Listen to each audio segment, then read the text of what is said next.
Surmonter la perte du conjoint. Comment passer le cap de la douleur. Suzanne Zonnebelt-Smensch et Robert de Vries. Ouvrage de 1998, édition française, 2001, Ligue pour les lecteurs de la Bible. En épigraphe, à la mémoire de nos conjoints décédés, des Richard Smensch et Charlène K. de Vries, dont la vie et la mort nous ont beaucoup appris, en hommage à nos enfants, Sarah et Brian, Christine et Carrie, ainsi qu'à nos parents, Norma et Bill Zonnebelt, qui nous ont aidés à passer le cap pour commencer une nouvelle vie. Puis nous avons ce poème de Robert de Vries, « Du deuil à la joie. Je devrais danser dans la présence de Dieu, me dit-on, même si mon cœur est accablé de chagrin. Je devrais me réjouir de la miséricorde de Dieu, me dit-on, même si ma vie est brisée par la douleur. Ma femme n'est plus là. C'est une nuit ténébreuse pour mon âme. Les jours et les mois s'écoulent, les soirs et les matins se traînent. Ma peine est immense, mon âme crie, « Pourquoi moi, ô Dieu, pourquoi moi ?» Pas toi, mon enfant, pas toi. Ton épouse est morte, mais pas toi. Je t'ai donné la vie, je t'ai donné la joie, je peux te donner encore. Renouveau. Repose-toi maintenant, puis reconstruis ta vie.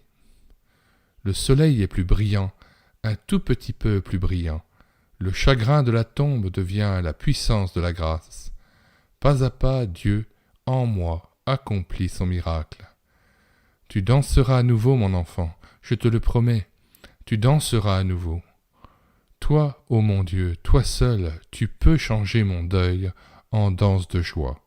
Robert de Vries. Avant de lire les deux préfaces, celle de l'édition française par Daniel Poujol et celle de l'édition anglaise par les auteurs, nous signalons que nous avons mis dans les commentaires de cette vidéo la table des matières de cet ouvrage, ainsi que le lien de téléchargement gratuit de ce livre « Surmonter la perte du conjoint ». Le téléchargement gratuit se fera à partir du site internet médiathèquechrétienne.fr, site que j'ai bâti en relation avec cette chaîne YouTube et l'écouter sa parole, afin d'assurer la réédition numérique des ouvrages chrétiens épuisés et non réédités. C'est pourquoi nous invitons à vous rendre sur le site internet médiathèquechrétienne.fr, sur la page d'accueil, onglet Livres, et de regarder les dizaines d'auteurs et les centaines d'ouvrages, bientôt 700, que nous avons numérisés et mis à votre disposition. Lecture de la préface à l'édition française, Le geste d'un ami, Daniel Poujol. Nous ne comprenons rien à la mort aussi longtemps qu'elle ne nous touche pas dans quelqu'un de tellement proche qu'il ou elle faisait partie de nous-mêmes. Le 8 février 1998, la mort m'a touché, en plein cœur, sans prévenir.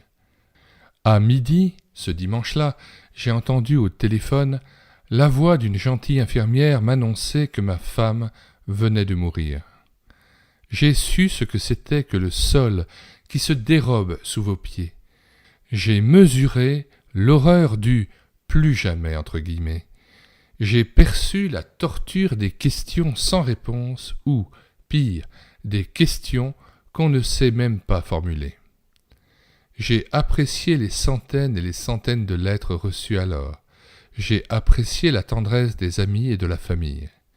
Avec mes enfants, nous nous sommes sentis si fortement unis dans le malheur et tellement pauvres, tellement fragiles. Comment allions-nous survivre ? Notre refuge fut la lecture des psaumes. Là, nous pleurions, nous épanchions notre cœur devant le Seigneur. Merveille de la parole de Dieu qui nous rejoint au plus vif de la douleur. Un ami m'a alors offert un livre récemment sorti de presse en Amérique. Pour 2 raisons, j'ai failli ne pas l'ouvrir. 1. Je connais trop le décalage entre la culture des États-Unis et celle de la France. 2. Je ne maîtrise pas assez bien l'anglais pour profiter d'une lecture aussi nuancée, personnelle. Pourtant, Ne serait-ce que pour honorer le geste de mon ami, j'ai parcouru les premières pages et j'ai été immédiatement accroché, rejoint dans ce que ma situation avait de plus concret. Ici, pas de théorie, pas de conseils gratuits, 2 témoignages tissés ensemble de 2 personnes qui avaient traversé cette vallée de la mort, des pleurs, des questions sans réponse, du désespoir, un pasteur et une psychologue. J'ai dévoré ce livre, j'ai cheminé avec ces 2 compagnons inconnus, j'ai souligné, encadré des passages où je retrouvais exactement mes tentations, ma révolte. J'ai trouvé des conseils pratiques sur la vie quotidienne, sur le rapport aux objets, aux lieux, aux parfums, aux sons empreints de souvenirs merveilleux et maintenant source de chagrin. J'ai suivi les auteurs de ce livre et ils m'ont accompagné jusqu'au point où ils m'ont fait comprendre qu'on ne s'installe pas dans un tel chagrin, qu'on ne s'assied pas dans la vallée de la mort, mais qu'on avance, qu'on la traverse. Je ne veux évoquer ici aucune de mes expériences propres. La leur vous suffira. Je veux seulement dire que ce livre est un compagnon, pas un traité sur la façon de sortir du désespoir du deuil. C'est une conversation entre 3 amis, les 2 auteurs et le lecteur. C'est concret, quotidien. Je conseille d'offrir cet ouvrage rapidement à tous ceux qui passent par le deuil. Dans les moments où il est si difficile d'avoir la parole juste, voilà un geste efficace, discret. Si je peux dire aujourd'hui que j'ai traversé cette vallée, je dois préciser que Dieu s'est servi de ces 2 serviteurs pour m'aider à en sortir. Nous lisons maintenant la préface à l'édition anglaise Suzanne Zonnebelt-Smensch et Robert de Vries. La mort n'a rien d'exceptionnel. Des gens meurent tous les jours, mais chaque mort est différente des autres. Et quand elle touche un couple, 2 vies intimement liées jusque-là sont brutalement séparées. La mort d'un conjoint est particulièrement douloureuse. Lorsque le conjoint est parti, on se sent accablé par un sentiment de perte et d'abandon. Il peut également s'insinuer un sentiment de culpabilité ou de regret. Le chagrin prend une forme différente selon les individus. Ce livre a été écrit dans le but d'aider ceux qui traversent un tel chagrin. Nous pensons surtout aux jeunes veuves ou aux jeunes veufs qui ont encore une activité professionnelle, mais aussi aux personnes âgées pour qui le deuil n'est pas moins lourd. Elles éprouvent aussi un sentiment très fort de perte, de solitude et de trouble, et elles pourront tirer profit de la lecture de ce livre. Cependant, les personnes plus jeunes qui restent prématurément seules sont confrontées à des problèmes spécifiques que nous allons aborder d'une façon plus précise. Nous écrivons pour les veuves et pour les veufs. En effet, le sexe a son importance et les hommes n'abordent pas le problème de la douleur de la même façon que les femmes. Suzanne et moi avons donc décidé d'écrire ce livre ensemble pour étudier la question du chagrin du point de vue masculin et féminin. Nous nous référons également à notre expérience professionnelle et personnelle réciproque. Suzanne est psychologue. Exerçant en milieu hospitalier, elle est régulièrement confrontée aux problèmes liés à la souffrance morale de la perte d'un être cher. Je suis pasteur et enseignant. Ma fonction m'amène à m'occuper, dans un contexte pastoral, des mêmes problèmes liés au deuil. Tous 2, nous avons souffert du décès de notre conjoint. C'est, dans une certaine mesure, pour poursuivre notre cheminement vers le rétablissement que nous avons écrit ce livre. Cependant, nous ne voudrions pas que nos expériences y soient prépondérantes, même si leur importance est indéniable. Notre partenariat dans la rédaction de ce livre résulte de notre cheminement personnel pour sortir de notre chagrin. Après la mort de ma femme, j'ai écrit une série de brèves méditations sur la douleur.